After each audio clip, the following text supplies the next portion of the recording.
Ta's dumating dun sa time na ako na yung may ayaw. So, nung parang naramdaman ko na wala ng spark, ayun nakapag-cheat kami nun, siguro mga 4 years na kami. May mga iba't iba akong lalaki So na meaning ka-chat, hindi lang 'to isang lalaki? hindi lang siya isang lalaki, siguro mga 3. Oh. Kasi iniwan niya ako ng walang dahilan. Nakipag-break siya, tapos bumalik siya na hindi sinasabi sa'kin kung ano yung dahilan bakit siya nakipag-break sa'kin. Pero that time na nagbalikan na kami, nagkaka-anxiety na ako.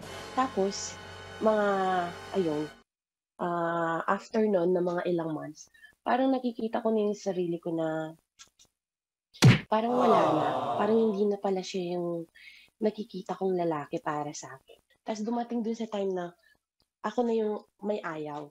So, nung parang naramdaman ko na wala ng spark, ayun nakapag-cheat ako ng hindi siya nasa plano ko. Ah. Actually nakikipag-break na ako sa kanya nun kaso ayaw niyang tanggapin. Sinabi ko dahil dun sa ginawa niya.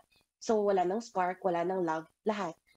Yung wala na akong pakialam kahit na mahuli niya ako. Pero at some point na parang puwede niya ako mahuli pero hindi pa rin ako nagpapahuli, Nag-iingat ka pa gano'n. rin, gano'n?